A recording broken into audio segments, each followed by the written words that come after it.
Welcome to Real Paranormal Activity, the network. Entertainment you'll enjoy.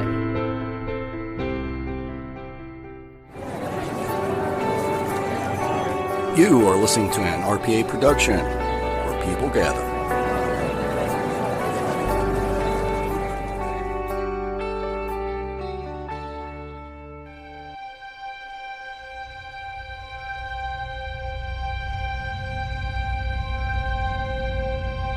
LaFosse Corporation, LLC.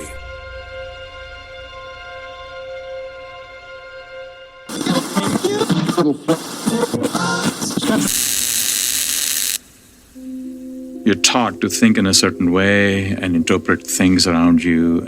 And when something weird happens, you try to kind of explain that within the realm that you're living in. And you try to explain things so it makes sense to you, so you can sleep in peace.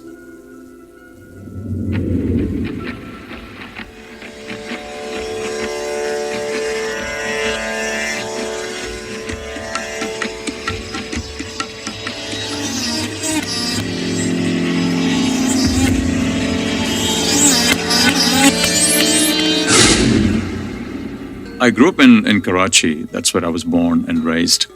There were four of us, four siblings, mom and dad, very close, very loving, just a normal family. When I was in my mid-teens, we were visiting, these family friends of ours. And this particular visit, it was just me, my mom, and my little sister. The plan was to, go spend some time with them, have early dinner, and then come back. And they had a daughter. Her name was Farah. My family had known Farah's family before I was born. And Farah was the only child. She was a friend of mine. And me and Farah, grew up together. And I was, kind of fond of her. And my mom said, well, Farah, she's been sick for a while. And, she said it so casually. It was like there was nothing to it. Sure, everybody gets sick. So we take the bus. We were poor. We did not have a car. We entered the house. And my mom and her mom, they chit-chat. And after a while, my mom, said, okay, let's go and, see how Farah is doing. And, I did not think much of it. Okay, let's go, So we get up and we go through the door. In the back room, not much light. There was one window in the back, and that was shut. So all the light we had was through the door. It's very sparsely furnished. There's hardly anything. There was just a table with a glass, and she was sitting on the floor. And her hair was all over the place. You could barely see her face. She was a horrible sight. Just imagine somebody who wasn't bathed in days. And I kind of look at her, and then I look around, and then I look at her. And then my mom says, hey, how are you? Are you feeling okay? Are you well? There's no response. And she's just sitting there, not moving. And that I felt was a bit weird. I was hoping that we kind of, would say, hey, hello, what's up? Because when I heard, she was sick, I thought, sick. You still talk to people, right? You're still social. And then she does something that I will never forget.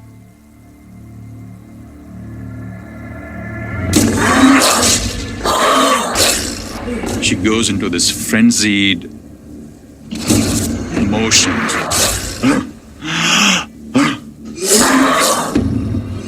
On the floor, she's just violently. The sound she was making was just, I still hear it.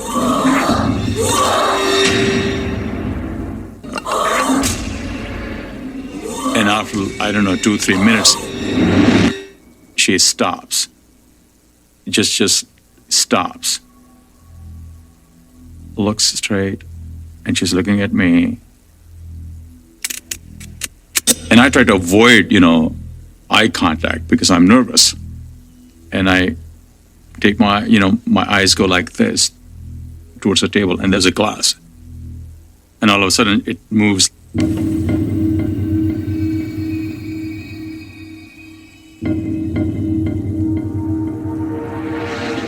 I look back, and there's this smile on her face. I could see that through her hair, and she's looking at me. I mean, I didn't know what to say or what to think. I was really scared. It was one of those moments where everything goes out the window, or your logic, your science, your rationale for everything.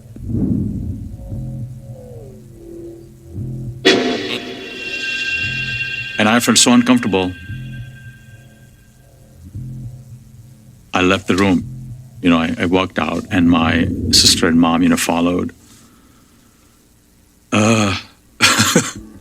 And I remember asking my mom, did you see that? And she goes, what? I said, you didn't see the glass move? And she goes, no. And it's a weird feeling when you're the only one who experiences that, and then everybody is kind of, refuting you. I'm feeling uncomfortable. I just want to leave that house. So we left, and I'm feeling weird. We go to the bus stop. This is, Karachi, a third world country back in the late 70s. Throngs of people all around. A huge number of people would try to get in the bus, and it was really kind of chaotic. Get on the bus, and I was lucky to find a window seat. And after maybe few miles from where we started, and the bus stops, and out there's a sea of people. And I'm looking out the window, looking at people, and all of a sudden, that's her. That's Farah. And I make eye contact, and she's looking at me with the same smile. Same hair. Exactly the same look. And I know it was her. There is no doubt in my mind that's who I saw. There is no way, she could have taken a bus or a car or something that fast, that sick girl. And now I'm really beginning to feel really scared, freaked out, still, reliving, that experience, in the house. And I try to show it to my sister because I want people to know what's happening. Is that's her? Look, that's her. And she goes, who? What? Where? And my eyes are still on her, and I go, and I don't know what to make of it.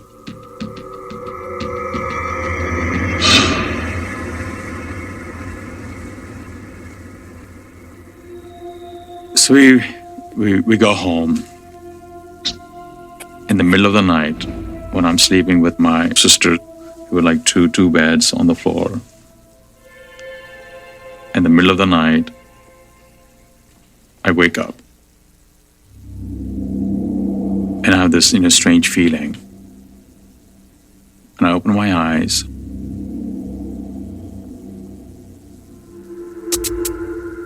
This silhouette appears. And I know, I bloody know it's her. I don't see her eyes this time.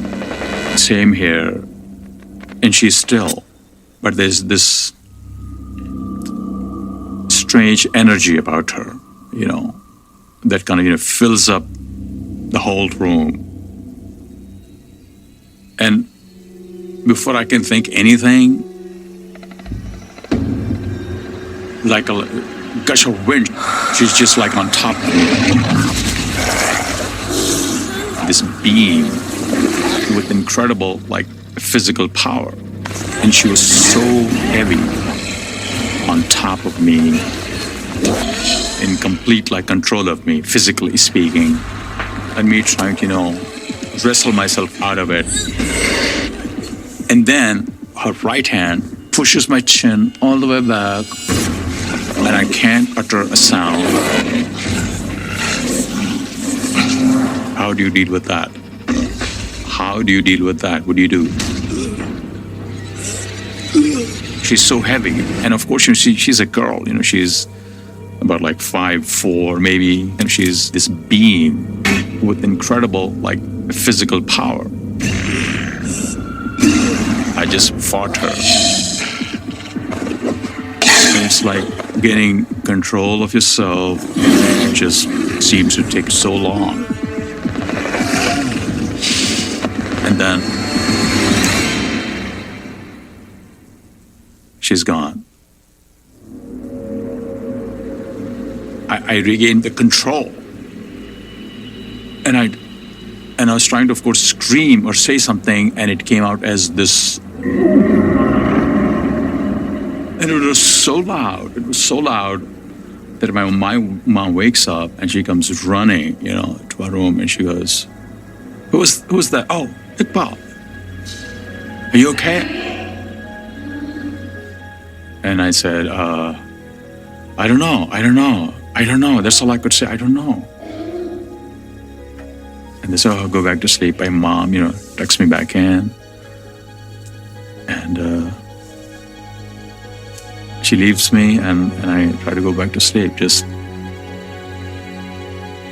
saying, "Oh my God, what if she comes back?" And I'm afraid to look at the door, I just close my eyes and say, "Oh God, no.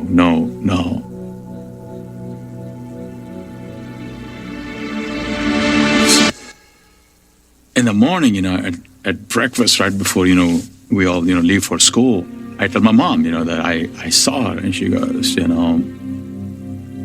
"I think you're going through a lot of stuff, I don't know, you saw something that day, you were scared." So she never really actually believed me. I don't think I have been scared like that ever, since then. And I still, when I think of it, I try not to think about it, because I don't want to, of course, And I don't know what happened to, Farah, and I never went back to that house. A friend of mine, I told him, I think he's the only one I told, said that spirits who take control of people.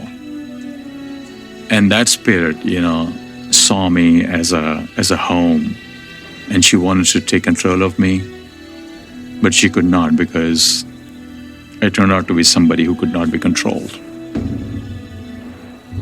Everything else in the world makes sense to me, except those incidents. I still don't talk about it because I'm afraid that people think that I'm weird. I know what I felt, I know what I saw. And that's all I can say, Don't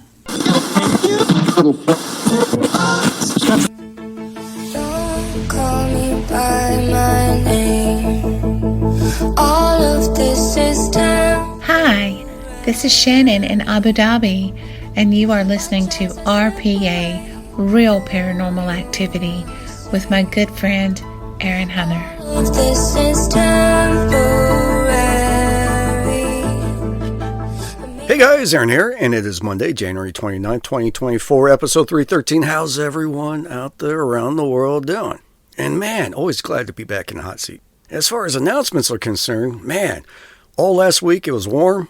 Everything is thawing out. All the snow that dumped on us the week before, it's almost gone now. A lot of water, a lot of slush, 34 degrees during the day, right around 33, 32 at night. It's still melting. And yeah, man, you go outside, you have a nice walk, almost feels like spring, with a slight scent of dog poo in the air that just kind of floats there like fog.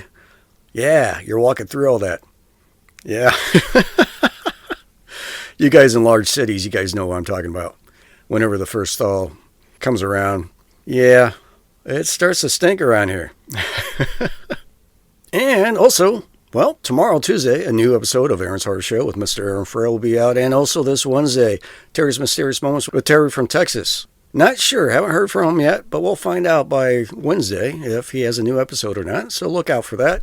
And of course, as always, this Friday, 2 new entertaining short films will be out. This past Friday, though, we released 2 entertaining short films. Check that out. Plus a new My Paranormal Experience episode.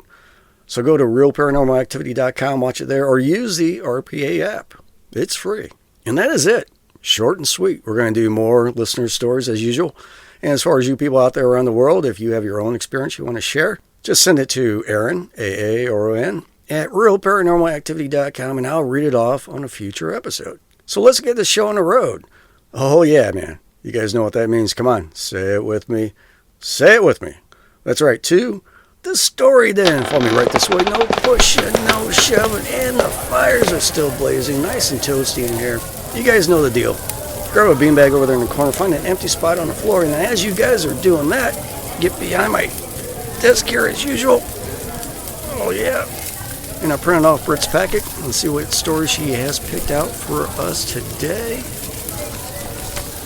Okay. Looks like we got a short one, a medium one, and a long one. All right. Let me take a sip of my green tea real quick. Oh, man. So good when it hits the lips. All right, the first one.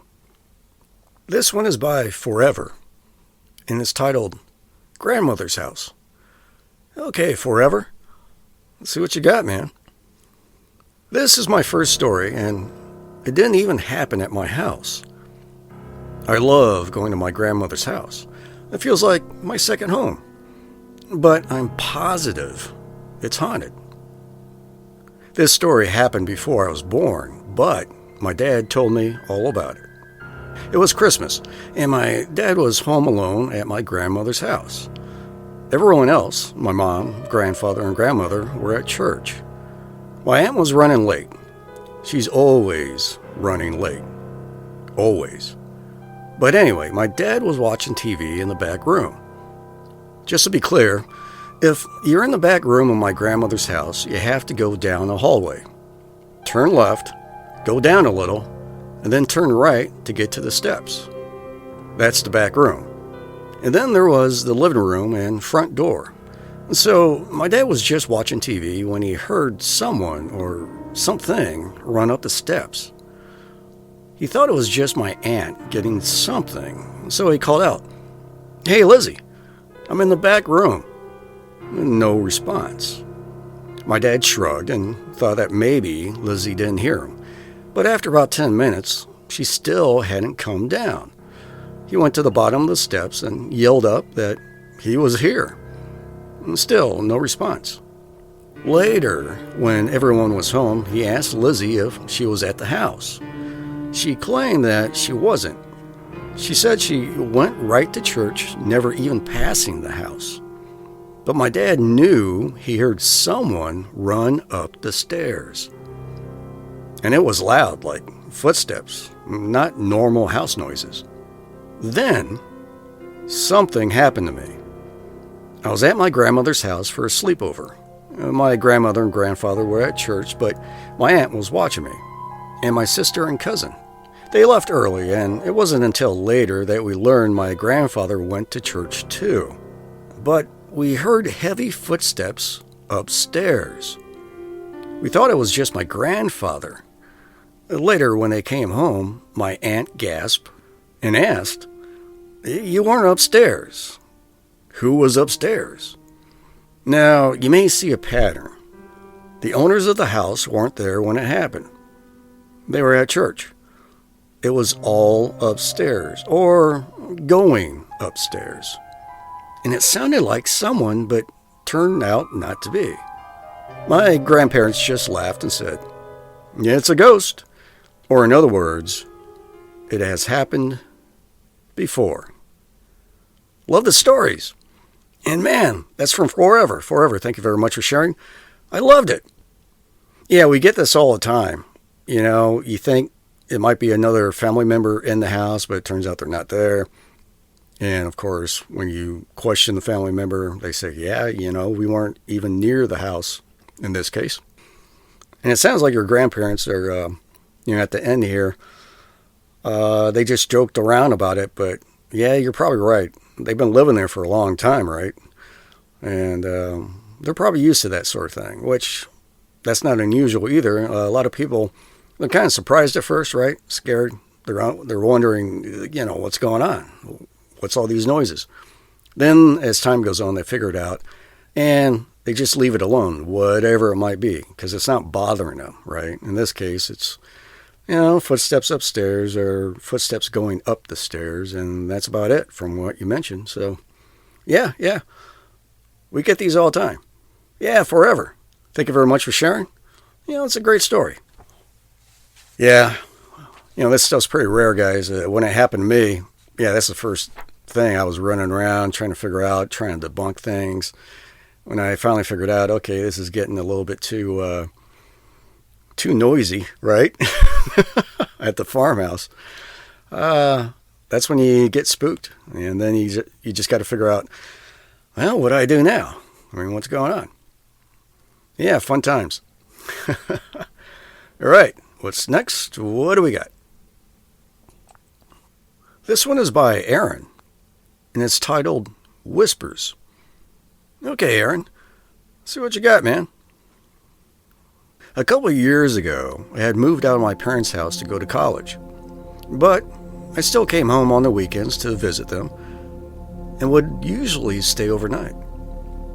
At the time, my old room was being used for storage, so I was sleeping on a lovely little bed made of 14 blankets on the floor, with my head right up against one of the heater vents in the midst of all the boxes they kept in there. I had lived in that house for 16 years prior, and had only one unusual thing ever happen to me while I was there, but I just shrugged it off as a lucid dream. Once I started going back to visit them, I noticed my cell phone would rapidly lose battery life overnight, going from 70% to 12%. Of course, at first, my thought was that my phone was going to crap and that I need to get a new one. But sure enough, I noticed it would only happen when I spent the night there. It didn't happen at my apartment, not once. It was definitely starting to get a little weird. Then one night I was staying overnight on a Monday, so I knew my parents and my sister would be getting up early and getting ready for school and work the next day. I woke up and it was still dark out, so I figured it was still decently early in the morning. But I could hear female voices talking downstairs in our basement, which is filled with spiders and such. And we only go down there to do our laundry. And I thought that it was odd that both my mother and my sister would need to be downstairs to do their laundry that early in the morning. But I just went back to sleep. I awoke for the day. I asked my mom why her and my sister were both doing laundry so early, and she told me that neither of them were down there. I insisted that I heard two women talking coming from the basement through the heat register by my head, but she assured me no one was in the basement. Slightly shook from her response, I messaged my father, a huge believer in the paranormal and all that. I told him I heard people talking downstairs during the night and that Mom had told me no one was down there at all. And his immediate response was, "Were they women's voices?" Now, slightly more shook, I told him, yes. And all he said back was, "You hear them too." Later that evening, he and I talked, and he told me that sometimes, on nights that he stays up late, he can hear what sounds like two women talking through the heating vent in his bathroom. And that was how he knew to ask if they were female voices. He had been hearing them too.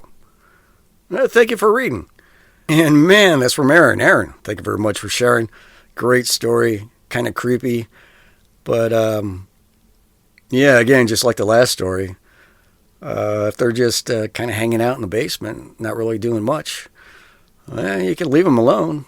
They're not doing anything. And that's kind of cool that your dad, even though he's a believer of the paranormal, but it sounds like he hears them too, but in the bathroom. Yeah, pretty cool stuff. I wonder if your sister and your mother, I wonder if you asked them as well. I bet they might have heard something too. But yeah, Aaron, thank you very much for sharing. Yeah, good stuff. Yeah, I can't wait for all the rest of the snow to be gone. Yeah, most of it's melted. It's just a bunch of, piles of slush here and there, that sort of thing, wet snow. But hopefully we don't get any more snow like we did a couple weeks ago. Yeah, that was horrible. All right, what do we got? What's next? This one is by Mr. Riggs, and it's titled House Haunting. Okay, Mr. Riggs, let's see what you got, man. In 1992, I rented a house in Fredericksburg, Virginia, following several years of living abroad. It was a rather pleasant house, a ranch design, in an older neighborhood. There were many large trees that gave shade in the summer, and a wooded area behind the house. Along with the friendly neighbors and a genuinely calm overall, it was a nice place to live. There was not a hint that this house was haunted by an active, though unhappy, ghost. As ghost implies a frightening specter in my mind, I think I prefer the term spirit. This haunting was confirmed to be human. The haunting did not begin immediately. Months passed, perhaps a year. It began unnoticed. There was no warning of any kind, nor even a hint of warning from the landlord. On what I recall as a very lovely late summer day, at 3 o'clock in the afternoon, our front entry door opened with a bang, and the loud clatter of swinging Venetian blinds. My wife and son were with me in our family room watching television. My daughter was serving in the military and was far off and unexpected. Our heads snapped sharply as we quickly looked into each other's eyes for a hint of understanding regarding what just happened. There was none. 2 probabilities came to mind. The first being my daughter, home on unexpected leave with the intent of surprising us. The second was criminal home invasion. After a moment spent gathering my wits, I moved from the family room to the living room. I found our entry door wide open, and the blinds which covered its window still swaying side by side. The door, for those prone to detail, opened inward. There was no apparent explanation for what had happened. The door was used very little by our family and was kept locked. The door was rather difficult to open, as the door itself was simply stuck in the frame. It took a lot of effort to open, and when the door finally did, it popped free rather heavily, as a result of being stuck or jammed, and the force it took to open it, the metal Venetian blinds would swing, sway, and clatter. In all, annoying enough that our front door was almost never used. After the first experience, things changed. The front door continued to open, although not frequently. The back door would also be found open from time to time. Bedroom doors opened much more frequently, and on one bedroom in particular. As we were never in fear, and there was no show of hostility, we accepted our new reality. There may also have been an occasional noise during the night, but nothing of real note. We simply adopted whoever this was and often spoke to them with simple greetings or conversation. This came to an end for us in 1998, when it was time to return to my work abroad, and movers came to take away our belongings. While this went on, the lady living next door spoke to me over the fence and asked if anything unusual happened during our stay. I affirmed that it had. Then she told me the following. A woman and her daughter lived in that house in years past. The girl, a high school student, was 16 or 17 years old. On a New Year's Eve, the girl wanted to attend the party. The mother declined because of a severe ice storm. The girl went anyway. The mother waited until the early morning hours for her daughter's return before crying herself to sleep. The mother was awakened by crying and discovered her daughter sitting in the chair next to her bed. The girl sobbed, "I'm sorry." The girl repeated her statement, then vanished. After 3 days of searching, the girl's car was located upside down in a canal used by a local power company to produce electricity. The girl's body was in the car, which had slid off the icy road into the frozen canal. The woman who told me this was a sister of the girl's mother, making her the aunt of the girl. They had lived side by side as neighbors, as well as relatives. I recall all of this with great clarity. This is a true and accurate presentation of what I experienced. I love all the stories you read. And that's from Mr. Riggs. Man, thank you very much for sharing. I loved it. Yeah, creepy. And it's kind of sad about the high school student. Yeah, you hear about that in the news every once in a while. Teenagers went out during a winter storm. Sometimes they're gone for years until a fisherman in a lake, sees a car at the bottom of the lake, and they find the missing people. Yeah, it happens all the time. It's too bad. Yeah, and like I said in the previous stories, it was just banging doors, it was making some noise, and it looks like you just accepted it. And maybe had some conversations or just speaking out loud, saying hi, whatever. Yeah, interesting stuff. Yeah, Mr. Riggs, thank you very much for sharing. Loved it. And that is it, guys. That's all the stories we have for tonight. As always, we're flattered that you come to the RPA network, and hopefully you are enjoying something that we have here for you. And don't forget, we're on something like 33 plus platforms like iHeart, Pandora, Spotify. So if you're at work listening to your top 40 stuff, just to search for us, Real Paranormal Activity, the podcast /network. And if you decide to get your spook on during the day, yeah, listen to some ghost stories. Why not? Or go to realparanormalactivity.com, watch all the films and videos. Everything's there. All the categories on the right-hand side, easily navigatable. And, of course, get the free RPA app. Just go to your app store, do a search for Real Paranormal Activity, the podcast network. Download it for free, fully functional, stream anytime, anywhere. And with that, I am calling it. The show's been produced by myself and Brittany, and it's also made possible by LaFosse Corporation. And man, we love you guys. Oh, yeah, we do. As always, thank you and good night.